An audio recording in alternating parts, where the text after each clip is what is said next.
Kamala Harris has been all over the place, and she is laying out her economic plan for everybody and for the American people. And there's been a big criticism of Kamala Harris that she hasn't been clear on her plans, and she's not doing interviews, and she's not doing any of this stuff. And well, she's been doing interviews lately. She has been laying out her economic plans, and she's been doing a very, very good job of doing that. She just recently spoke at the Economic Club of Pittsburgh, and she was discussing, again, her economic plans. She was discussing everything that she wants to do for the American people.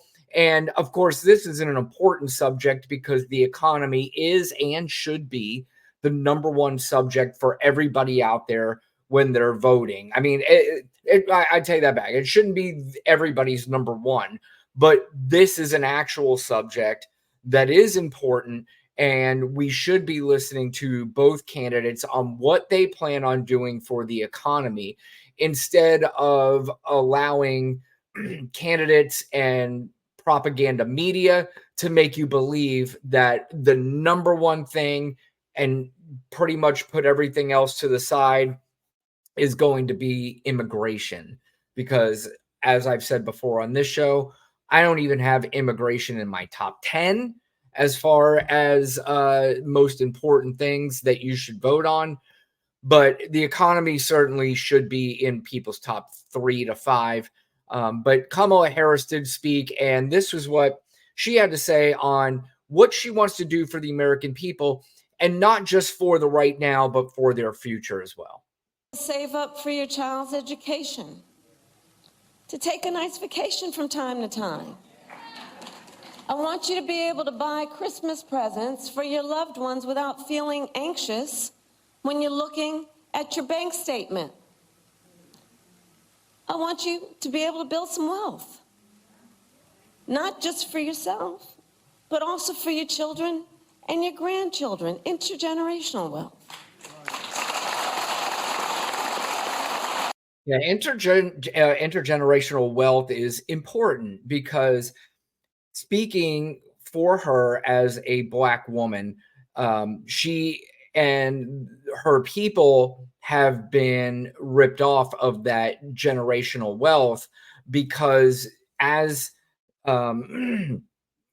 back in the days when, after the Great Depression, the Federal Housing Administration was formulated, and with that Federal Housing Administration being formulated, it helped a lot of people who were struggling at the time to be able to figure out how to buy a home and how to own a home. However, at that time, they did not allow it for people of color. And even as time had gone on and laws had come into place where they were allowing it for people of color, banks were discriminating a lot against people of color. There were real estate agents who were trying to steer Black people away from better communities. So if you understand this, and this is stuff that you can learn at some point in your life, you can understand why there is still some feeling that Black people were left behind in this country. And it's okay to admit that. It doesn't mean that now you have to give up everything in your life and give it to somebody of color. That's not what is being asked of.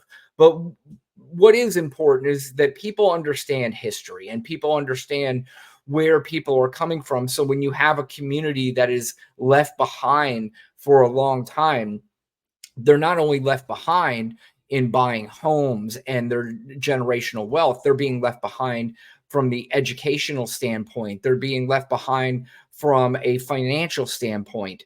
And when you have less education and you have less money, then you may find yourself more in an area of crime.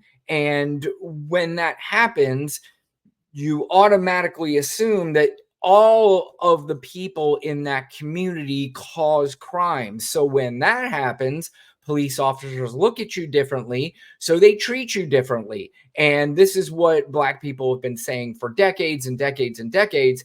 And it's really not that hard to understand. It's really not hard to accept. It's, it's actually pretty easy stuff if you look at it. And you could probably maybe formulate an opinion on how you view things, from that standpoint. But anyway, she continued on.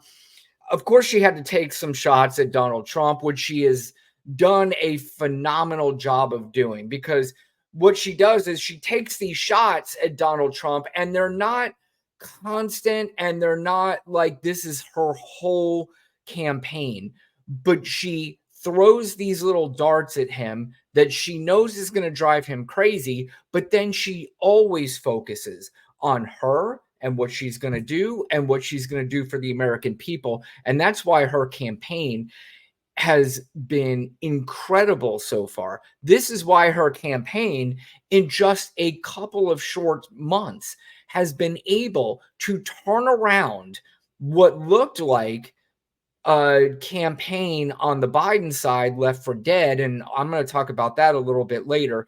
But it looked like his campaign was left for dead. And she came along, and there were questions. There were a lot of questions before she came along, because when you do these polls, and Lana and I discussed this last week or on Tuesday, we do these polls and you see Kamala Harris, the most unpopular vice president of all time. Well, I would gather to think and guess that most people, when they're asked that question, they don't even know why they're answering that she's unpopular. What are you saying about Kamala Harris that you're saying is so unpopular that you just don't like her? A lot of people don't really know her. And the fact that she's been able to turn around a 3.1 lead for Donald Trump when the day Joe Biden said he was out of the race, to now an over 2-point lead for her, and people still don't really know her, just tells you how effective her campaign is. But this is her taking a little shot at Donald Trump, talking about manufacturing jobs. Let's take a look and hear what she has to say. Now look, my opponent, Donald Trump, well, he makes big promises on manufacturing. Just yesterday, he went out and promised to bring back manufacturing jobs. And if that sounds familiar, it should. In 2016, he went out and made that very same promise about the Carrier plant in Indianapolis. You'll remember, Carrier then offshored hundreds of jobs to Mexico under his watch. And it wasn't just there. On Trump's watch, offshoring went up and manufacturing jobs went down across our country and across our economy. All told, almost 200,000 manufacturing jobs were lost during his presidency, starting before the pandemic hit, making Trump one of the biggest losers ever on manufacturing. Yeah, there, if you notice, she puts an emphasis on losers, because really at the end of the day, as a businessman, as a human being, he really is a loser. I know a lot of people, I've said that many times before in the presence of other people, and they're like, how could you call a billionaire a loser? And I think a lot of people associate winners with money, but Donald Trump is a phony billionaire. He's not self-made in any way whatsoever. We've been over this 100 times. He has been left money by his daddy. He was handed basically a game show by Mark Burnett because he was a good marketer. He was a good sideshow clown sort of marketer, and made people believe that he is the richest person in the world. And at no time was he the richest person in the world. Maybe there was a time he was in a list, and again, but it wasn't because he was so smart and so great at business that he accumulated all this wealth. He backed in and lucked into a lot of his money. And we talked about this on our show Tuesday night. I am reading a book called Lucky Loser about Donald Trump and his so-called business acumen, and just how terrible it was. And if you, again, I've said this before, if you really do care about learning about Donald Trump, the businessman, I suggest you pick up that book. It's very, very good. But another quote here by Kamala Harris is, and this is another thing that people really need to start realizing. Democrats, liberals, however you want to classify them, they are for the capitalist system too. They are not for a communist system. They're not for a full-on socialist system. By the way, if you don't know, we already have a socialist system somewhat in this country. The American military is one of the biggest socialist programs in the world. And that's where most of our tax dollars, every time we are taxed on something or every time we have to pay taxes in any respect, most, or I shouldn't say most, a large portion of that money goes to the military. And of course, we're not going to complain about that. We want our military to be as strong as possible. There is an argument to be made that maybe we spend way too much money on our military, considering that the other 12 countries that spend money on their military, I think it's 11 out of 12 are our allies. So we basically have a military, the most powerful military just by ourselves. And then when you add our allies behind it, again, in any war, the United States will never be beaten. They just will never be beaten. And again, we don't want war. And I'm not saying that if a war happens, then nothing happens to America. Of course, there is things that can happen. And that's why we spend a lot of money on our military. But back to the point, the military is the biggest socialist program basically in the country. But here's Kamala Harris explaining to the people that she also is a capitalist, but she'll explain some other things on top of that. I also believe we need to engage those who create most of the jobs in America. Look, I'm a capitalist. I believe in free and fair markets. I believe in consistent and transparent rules of the road to create a stable business environment. And I know the power of American innovation. I've been working with entrepreneurs and business owners my whole career.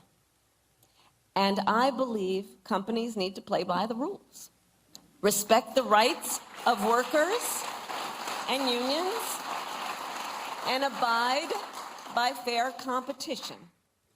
And if they don't, I will hold them accountable. And if anyone has a question about that, just look at my record as Attorney General.